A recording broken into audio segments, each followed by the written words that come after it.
accelerate through it and fight it. We don't try to move around it, over it, under it, lie to it, cheat it, manipulate it. Simply stop. When you feel the need that you need to forgive something, you know that you are an ego-based consciousness, and forgiveness will give you that peace so that you can breathe through your nose, out through your mouth, so that you can reach that neutrality that peace provides. See, in the state of neutrality, or being center, is a state of flow. You are allowing the greatest source of power to run through you with appreciation for everything that you want, like a beacon calling out to the universe for exactly what you want, increasing the statistical success and efficiencies of an exact universe that we live in, a mathematical universe, for things to come to us more rapidly and accurately, without resistance, without obstacles, without fear, anxiety, worry, anxious, whatever, anger, worrying. Worrying to me, every time I say the word, I say, why do people wish for what they don't want? That's all worrying is. Worrying is an indicator that we need to forgive ourselves. So how do we do it? How do we forgive ourselves so we can forgive others? How can we have this peace, neutrality, this center, so that we can be synergistic, supplementary, aligned with what we want in a constructive way, not a destructive way? Well, we need to utilize the practices that we have of the what, the who, the how, the now, and applying the why. If anybody wants those practices, that template, or my book, david@dmeltzer.com, just reach out to me anytime, before, after. Also, I failed to mention, although it's filling up already, Q&A. We're going to do a Q&A after every training here. We do about 30 minutes of training, 30 minutes of Q&A. So put your questions in the Q&A section if you want. So how do we utilize forgiveness? Well, in a conscious level, forgiveness is a way of canceling negative thoughts. It's a way of canceling the ego-based emotion or consciousness. So number one, when we feel a need to forgive, we identify the fact that we're in the primal fear state, that we have been triggered in some mechanism of a person, a snapshot, an idea, something negative. And we all know when we have a negative idea, we cancel it. Well, one of the mechanisms of canceling is forgiveness. And the mantra of conscious canceling is, I forgive myself. I forgive myself. Now, I coach a lot of people. Obviously, everything I have is available for free. Search.dmeltzer.com. All my podcasts, the Playbook, the TV shows, Elevator Pitch and 2-Minute Drill, and now Office Hours. Everything's for free. But I do have group where I can give once a week one-on-one attention to people, or even one-on-one. And a lot of times people have troubles in relationships, not because of what someone else has done, but because they have misused their trust.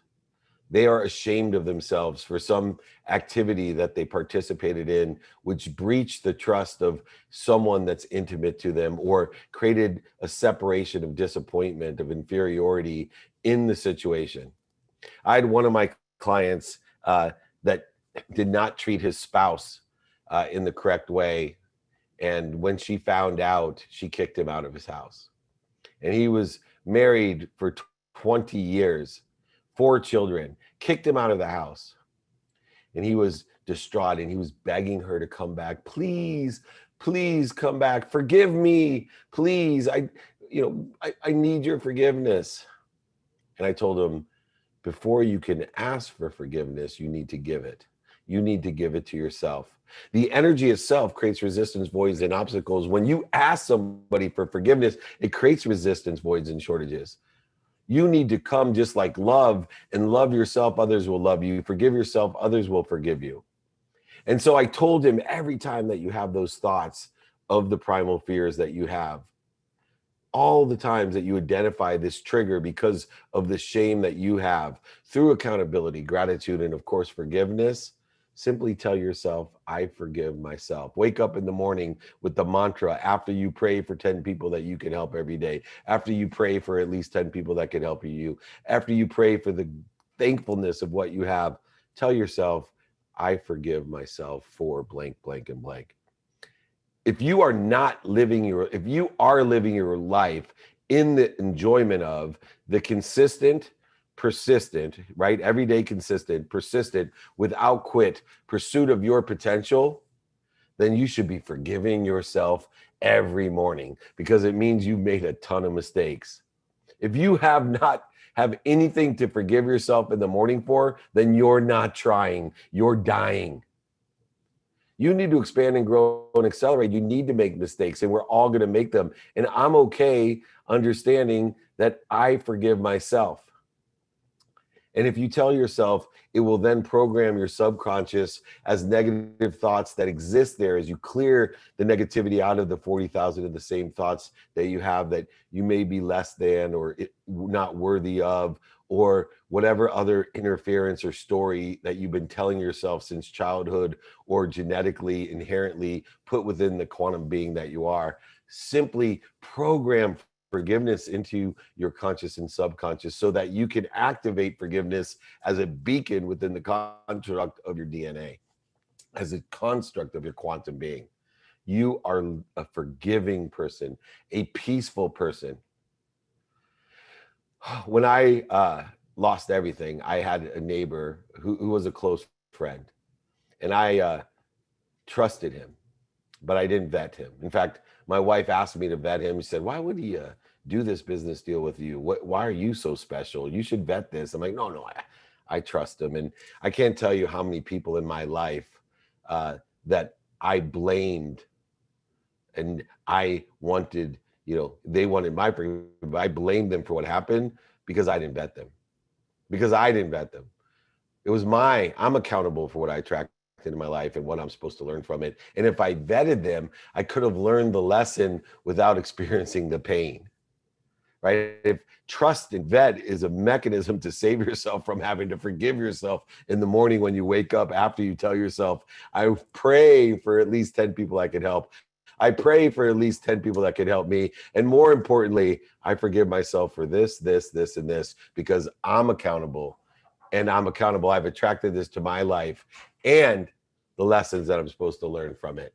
And so moving forward from there, we can now give forgiveness. So I had a neighbor I did a business transaction with. I did not vet the business transaction correctly. I was accountable for attracting it into my life. And it was a catalyst to a whole bunch of other decisions that led to me losing over $100 million and going bankrupt. Well, as I processed these lessons and learned forgiveness and learned to forgive myself, I had to talk myself into it through this practice, these mantras of I forgive myself. It took me 9 years until sincerely, I could feel forgiveness in my heart for the situation that had happened. There was a bunch of attacks and judgments and separations and anxieties and fears and all types of things that occurred from our party and their party and lawsuits and neighbors and all types of things that I have forgiven myself for. And after years, I used to tell people all the time, I am so grateful for this happening. I'm so grateful and thankful. I forgive him for this happening, but I'm more than that. I'm grateful for it. And then I go home and go to bed and dream about pulling out his fingernails and putting Tabasco in there. And I just didn't quantumly forgive him. But it took me 9 years until I met him. We both were at the same tailgate. And I walked up to him. He actually flinched when I walked up to him, thinking that I was going to hit him. Instead, I put out my hand with forgiveness in my heart. I had forgiven myself. And he reached out and shook my hand. I shook his and said, "Thank you. Thank you. I would not be where I am today but for you. And I forgive myself. Bless you." And I walked away. I was able to not only forgive myself, but give that same forgiveness to him quantumly. And I mean it today. And it took me 9 years. Forgiveness is a practice.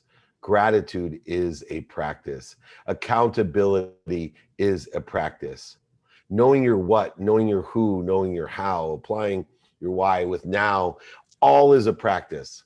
That's why I give you guys outlines and templates so you can remind yourself, remember, recollect, you reunite yourself with the construct, pragmatic practices, so that every day you can look down at a piece of paper and say, hey, I'm going to give this a minimum of 10 minutes a day, knowing that a minimum of 10 minutes a day is worth more than 10 hours on a Saturday. Forgiveness will give you peace. in everything that you do. It is a practice because in the end, love and forgiveness are so closely tied. Centrality and neutrality of being in the flow, of being able to connect to and through this great source of love, light, and lessons that exists, and be able to appreciate it through gratitude, accountability, to be inspired in spirit and give it away is critical to your expansion, growth, and acceleration of who you want to be. In other words, in the enjoyment of the consistent, persistent pursuit of your potential of what you want, who can help you and who you can help, how you're going to get there, how to prioritize what you should be doing now, and applying your why, applying the passion, the purpose, and achieving the profitability, the wealth, the abundant, the limitlessness that's already there, that you can use forgiveness to clear the interference between you and that abundance in which you're part of. The other thing that forgiveness gives you, which took me years to understand, it gives you certainty. See, when COVID hit, so many people were telling me, these are uncertain times, Dave. What should I do? These are such uncertain times. And I realized that there's always uncertainty. In fact, I've told people all the time, as you know, hey, email me, david@dmeltzer.com if you need anything. Well, email me especially, david@dmeltzer.com, if you can tell me exactly something that's going to happen tomorrow, that you're certain of it. Because if you can tell me something, a stock that's going to go up certainly, or down, or crypto, or AMC, or something certain, I know how to make billions of dollars. And I will make you billions of dollars, and I'll make me billions of dollars and give it all away. So to this day, nobody's reached out to me with any certainty of what exactly is guaranteed 100% to happen tomorrow. Only thing that is certain is change. And we all know that the only people that like change are wet babies. And how do we counteract change with a certainty? It's forgiveness. And how do we achieve certainty through forgiveness? Took me years of practice and understanding and enlightenment. But if you are able to forgive the unforgivable, you will live a certain life. I haven't been able to do that. There's things, and I just amaze when somebody gets close to forgiving the unforgivable, but to be able to hold that in your heart, to be able to forgive the unforgivable. There's a story in South Carolina of a young baseball player. He's 19 years old, playing at South Carolina College. And he played there. He's one of the best in the country. He played there because he wanted to be close to his single mom who ran the church. And they lived a faithful life. And he came and saw his mom as much as he could from being at school there in South Carolina and playing baseball. Well, somebody full of hate broke into the church and killed the whole church group, including his mother. It was during the time of the riots, and everyone was worried that as the Baltimore riots were going on, that this incident would catapult and accelerate the hatred, the separation, the inferiority and superiority that existed in the South, especially in South Carolina. In fact, at City Hall, they still hung the Confederate flag at this time. The president himself reached out to see what he could do in South Carolina to heal what had happened from this hate that was predicated upon fear, the primal fears that we talk about, the need to what? Fight, flee, feed, and the other F word. This young man at 19 years old, when the president spoke with him, asked him how he felt and what he was going to do. And he told the president, I forgive him. My heart is full of forgiveness. I pray for his happiness. I look to understand why somebody would be full of that hate. I look to understand. And he came out in the media. They were trying to evoke hatred, trying to evoke separation. At 19 years old, his own sister tried to persuade him to go out and rally his people, stand up for his people. This must change. Instead, he simply came out with love in his heart, at peace. And he told the media simply, I forgive him. I forgive him and pray for his happiness. I try to understand what has happened and how he could be in a position to be so full of hate, so much anger, but I forgive him. That certainty, that unforgivability, uh, created a chain reaction of like kind. So instead of outburst and protest and everything, the community came together in peace. And peacefully, the mayor of that town had an instant referendum to take down the flag with no protest and no objection. Peace is certainty. Those who have touched, like this young man, this young baseball player in South Carolina, those who have touched the certainty of being able to forgive the unforgivable, the truth vibrates the fastest. It will elevate others to reach the same frequency or vibration. The invulnerability of vulnerability, the invulnerability of forgiveness will create certainty amongst not only you and everybody else, but certainty of faith, of the other currency, of faith that everything and everyone around you is all, is united, remembered, recollected, and reunited. Faith itself is tied to forgiveness in this way because certainty, not only peace, but certainty comes within the context of being able to forgive ourselves. Forgiveness itself is something to be grateful for.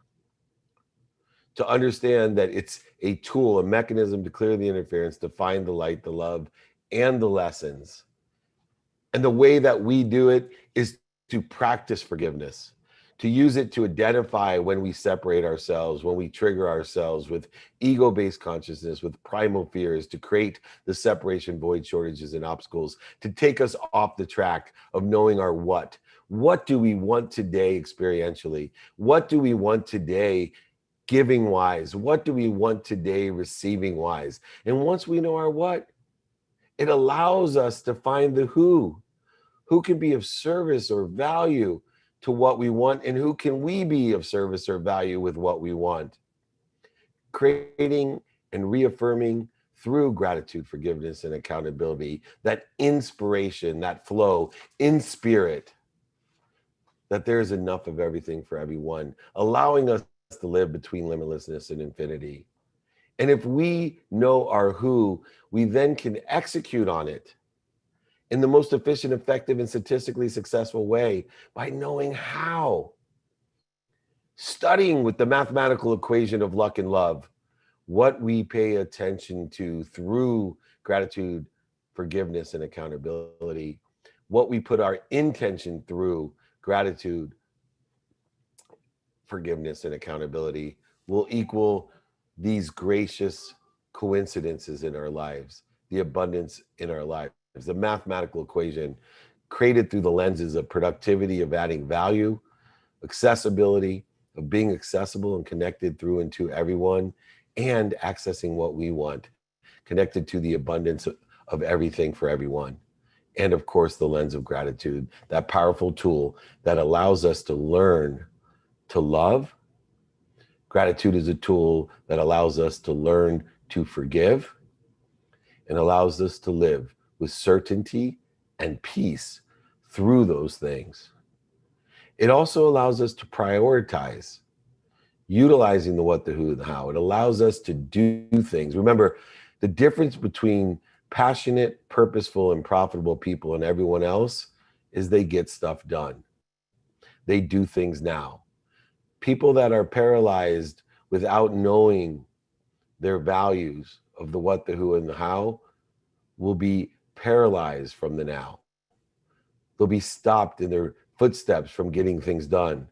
Those that live in gratitude, forgiveness, and accountability and know their what, the who, and the how have no problems executing on the now and applying the why. Why? because forgiveness is the tool that identifies when we're in ego-based consciousness. Forgiveness is the tool that knows when we have created interferences, voids, and shortages and obstacles between we and what we already are. Cancel out all negativity in your life by telling yourself, I forgive myself. Clear your subconscious mind of the 40,000 thoughts that may be detrimental to you of your what, your who, your how, and your now. Clear them through forgiveness and strive to forgive the unforgivable, like my young friend in South Carolina that changed an entire city by using peace, not hatred, by using forgiveness, not attack. Learn to forgive yourself so others can do only one thing: forgive you. Give forgiveness to yourself so you can live with peace and certainty.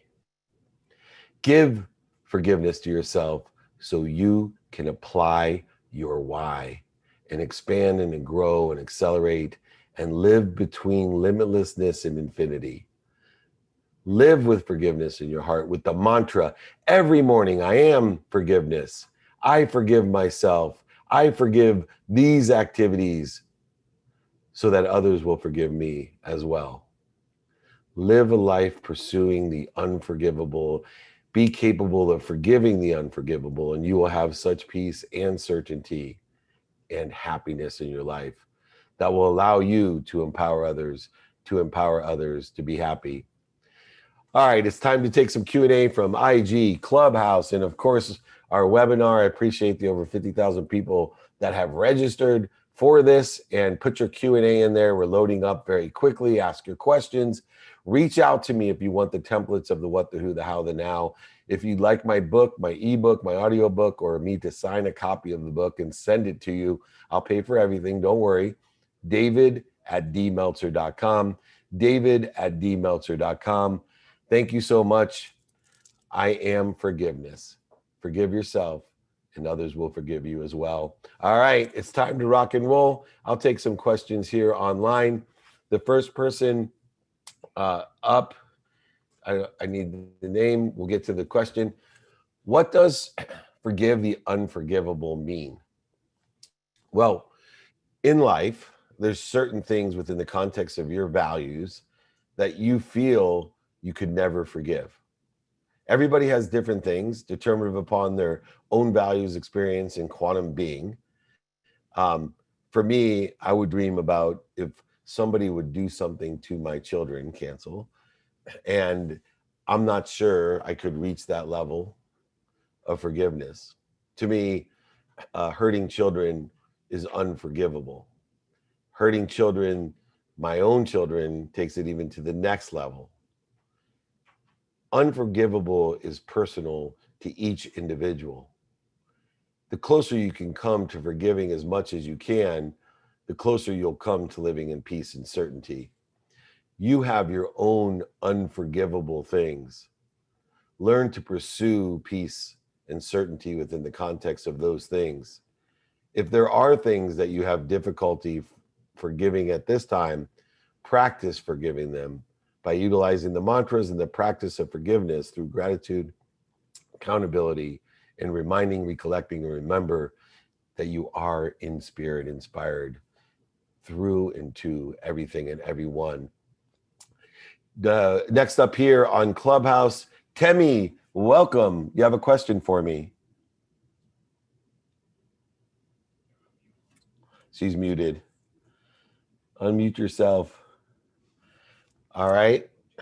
All right, we'll take it. Hi, David. Thank you so much. I was going to pass to Jesus just to be able to leave where I am. It's a bit noisy. For a few seconds, I'm going to be balanced, but I'm listening currently. Thank you. Okay, thank you. No. Always say thank you for your patience. A great lesson for Temi and everyone is that better energy when things happen that we prefer not to happen or are not aligned with what we want. Simply, instead of saying I'm sorry, say thank you for your patience or thank you for your understanding. It's a much more powerful energy and communication that connects us instead of separates us. So when you're ready, Temi, I'll take you on. I'll take another question online. Next up, next up, After this question is Jesus. Uh, how to deal with other people who aren't accountable for their actions? Well, first of all, we have no power to change anyone else. Too much time, emotion, value, and relationships are spent trying to change somebody else. That's why I look for people with open mind, open hearts, and open hands, because they have open minds, open hearts, and open hands, and they are open to understanding my perspective. If someone is not accountable, it usually means they have a closed mind. If you're living below the line in liability and blame and shame and justification, you're probably dealing with someone that has a closed mind. Not only do they have a closed mind, but especially today, how likes attract likes and the spectrum of data and information are conducive to the belief systems that people have, they probably are feeding the wrong wolf. They're feeding the closed-minded wolf, the one of hatred and anger. See, the wolf that we want to feed is the open mind, open heart, and open hands. And so when I run into someone that isn't accountable, I simply find someone that is. I have too much connectivity. I want to be around people that I can ask, how can I be of service or value? And do you know anyone that can help me? If somebody has a closed mind and is not accountable, it is impossible for me to be of service or value, to expand, grow, accelerate, and live in the flow. But even more importantly, it's an impossibility for them to want to help me or know someone to help me. And if most people are connected to at least 1,000 people, I'm diminishing my capacity of abundance by the thousands when we cannot create that type of abundance in what we do by surrounding ourselves with people that are in blame, shame, justification, separation. So pray for their happiness, try to understand them. And if they cannot change or shift their paradigm into one of accountability, where they tell themselves, what did I do to attract myself to this? And what am I supposed to learn from it? One of the key components in my hiring practices is that I interview people for accountability. I'll ask them, what's the worst thing that ever happened to you, and who do you blame? And if they go on and on about who they blame and what had happened and how they justify it, as I ask them more questions, I know that they don't have an open mind, open heart, and open hands, and they're not going to be a good fit for our culture here at our business. Or would they be someone that I want to do business or have a personal relationship to and through? All right, next up, I have Jesus. Hey Dave, thank you so much for bringing me on. My question is about guilt and obviously forgiving yourself. My question was, is guilt still a sign of you not forgiving yourself, or is it just something that's kind of interfering with your connection to something better? Great example, Jesus. So thank you. So guilt falls into the same energy, the same frequency as the need to be right, the need to be offended, the need to be anxious, frustrated, angry, worried, separate, inferior, superior, resentful.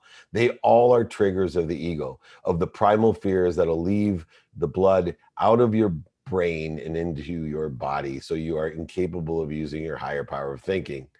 Guilt itself is a trigger of the primal fears, the Freudian fears that create separation, interference, void, shortages, and obstacles. Guilt itself can be identified because when we feel guilty, we would have a feeling that we should forgive somebody or ourselves for what has occurred to make us feel guilty. And so when we have a feeling that we need to forgive, we know that the thing that is creating that feeling is a trigger of the ego. Therefore, we have to start the practice consciously of forgiving ourselves, subconsciously of allowing it to clear our mind through peace and certainty in order to effectuate our quantum being of the story that we've been telling ourselves, or the separation or interference that we're creating for ourselves to and through that great, powerful source light of love and lessons and everybody else. So guilt falls within the same swimming pool as all of the other separate triggers that do not allow us to accelerate, grow, and learn, that only creates interferences, voids, and shortages and obstacles. Thank you.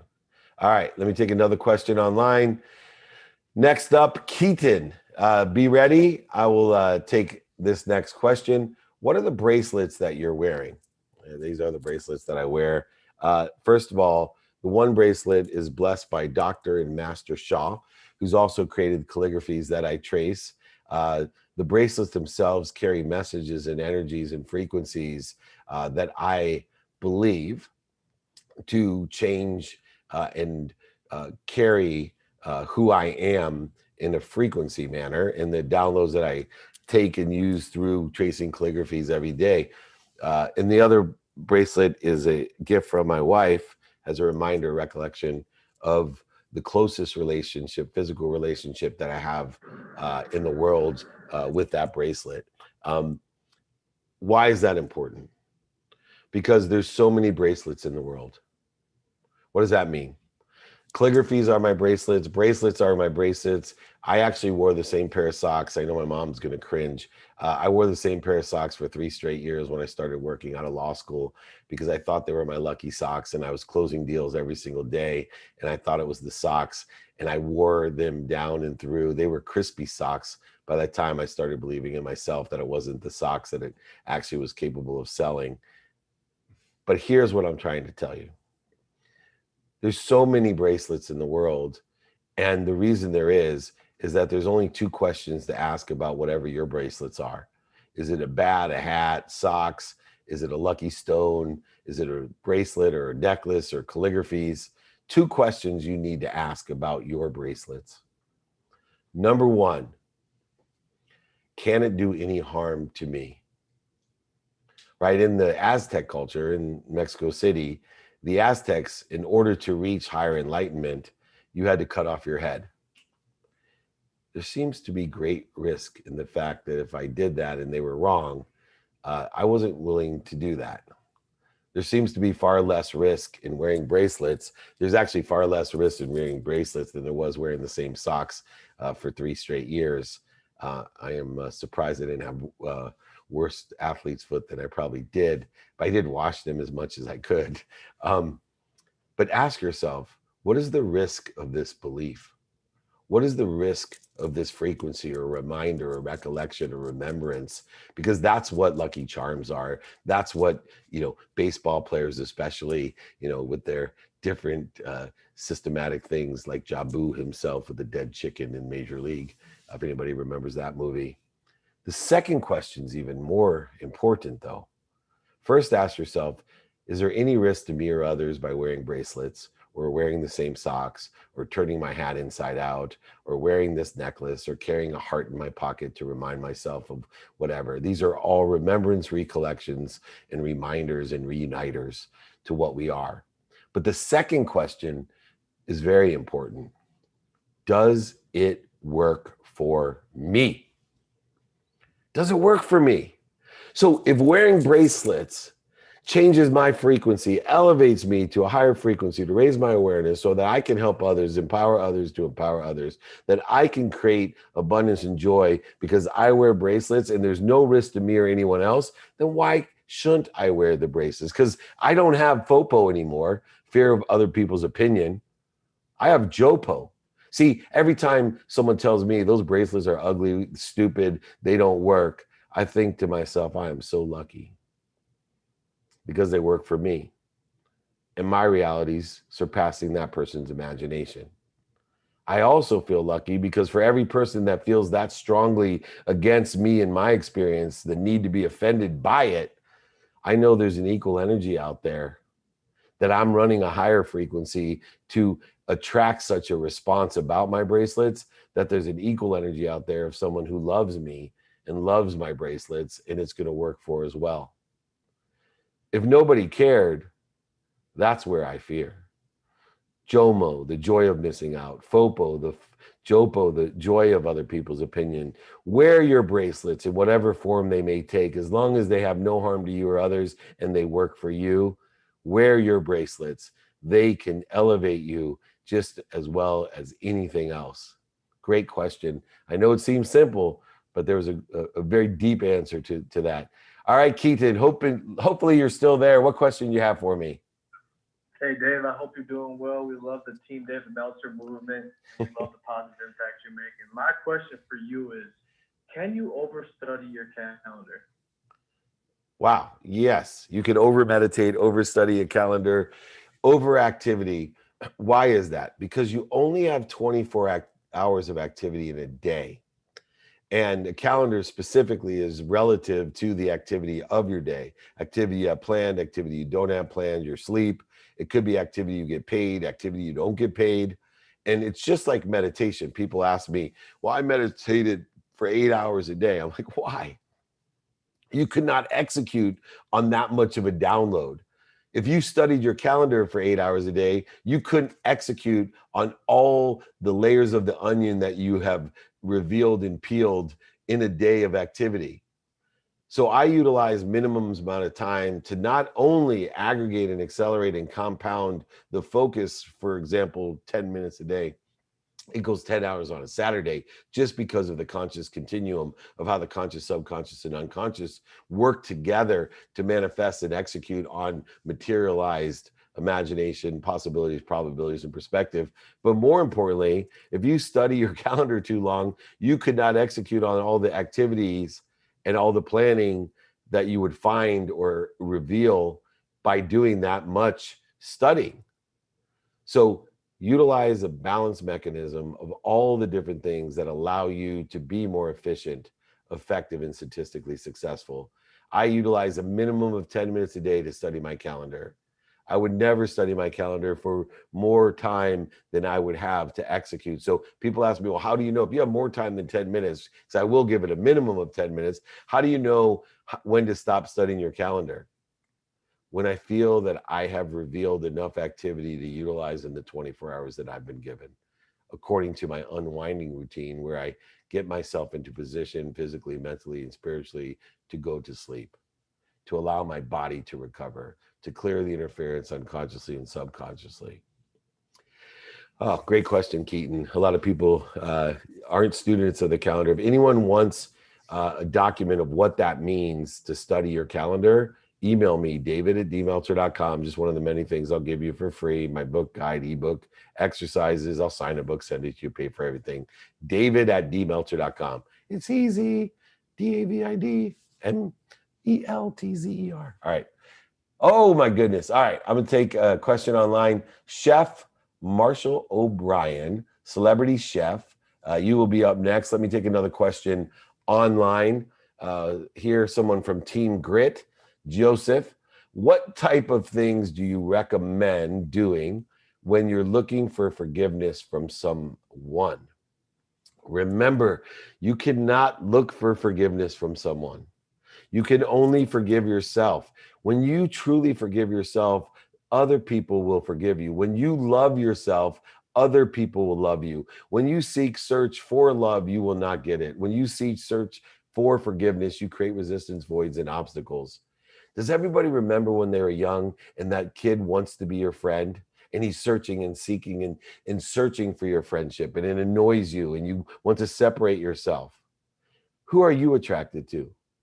The confidence kids, the kids that don't want to be your friends, the kids that believe in themselves, that love themselves, like themselves, and forgive themselves.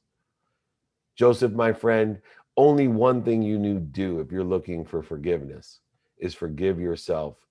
You then can give that away, but you also will attract those who will forgive you. People will forgive you when you hold that certainty and peace in your heart. You will attract certainty and peace of others.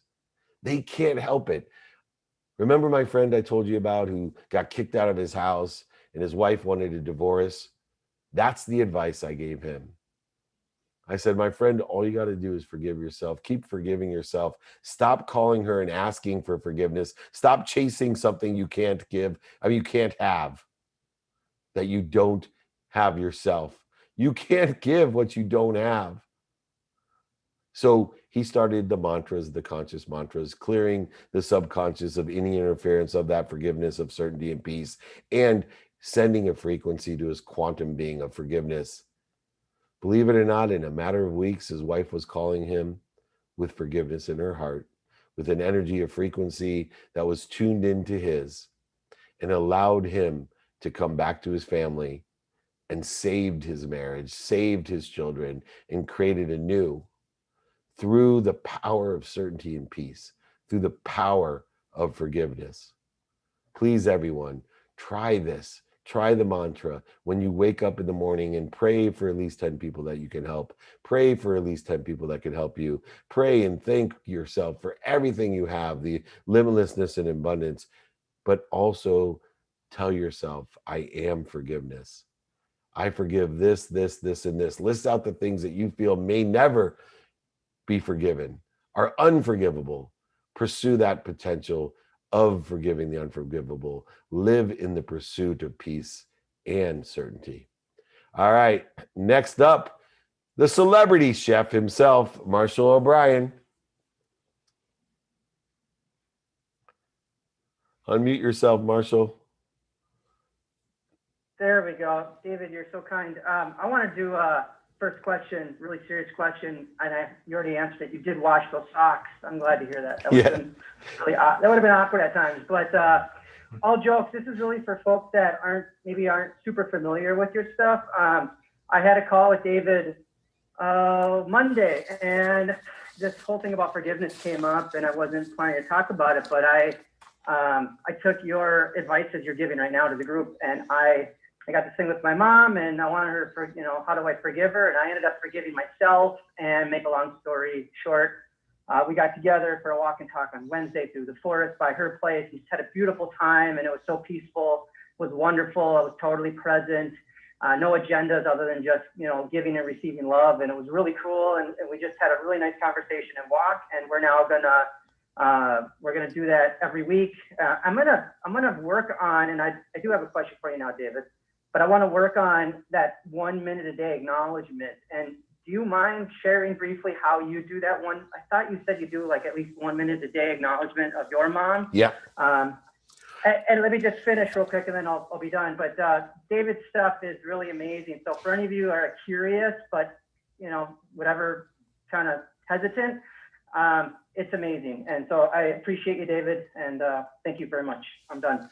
Thank you, Chef Marshall. And that 1 minute a day is for parents and children and grandparents and really anyone that's relative to you. If you want to clear interference in a relationship every day for a minimum of 1 minute a day, make sure you acquire the knowledge for someone else of 4 things. Number 1, let the person know, your child, or if you're the child, your parent or grandparent, number 1, that you're happy.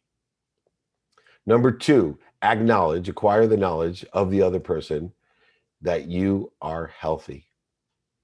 Number 3, acquire the knowledge that you appreciate that person, meaning that they add value to your life, whether it's a child or your parent or grandparent. And then finally, acquire the knowledge of the other person that you love them, that you live in that peace and love with them, and that you unconditionally have no judgments or conditions in the relationship. And although at times it seems you have projected your insecurity, created void shortages and obstacles, and had attacks of separate feelings of the need to be right, offended, separate, inferior, superior, anxious, frustrated, angry, guilty, that you forgive yourself. If you can acknowledge to the ones that we love that you're happy, healthy, love them and appreciate them, you will heal very quickly, as Chef Marshall has indicated, all relationships. Because in the end, if you're a parent, you will know this. If you're a child, then you will understand this.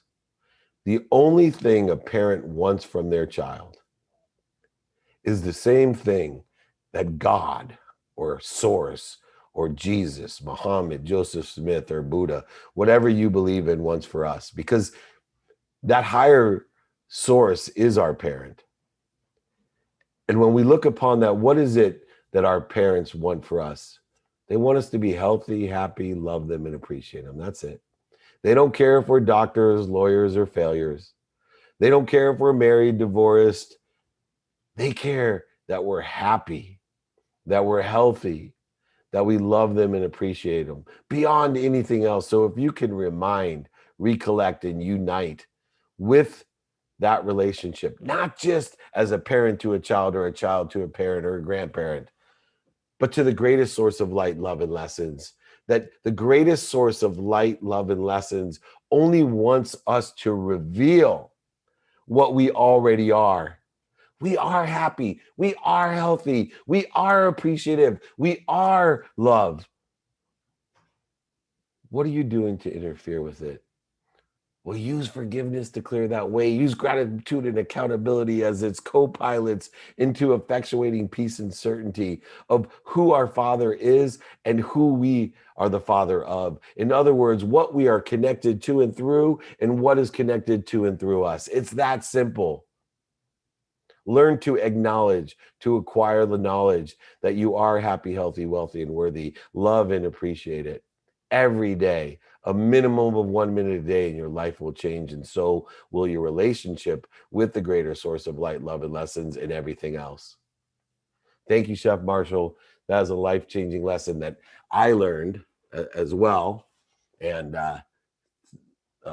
sorry, we got the IG Live. Mike Mamula keeps on trying to call me. One of my great business partners, not a student of his calendar. All right, I forget where I'm at. Next up, oh my goodness, the future of work. Let me take a question online. Michael, Mara, you are up next. Let me take this question here. How do we understand the potential that we have? Put it back on. How do we understand the potential that we have? First of all, everyone has potentials and they're not the same. Everyone has potentials and they're not the same.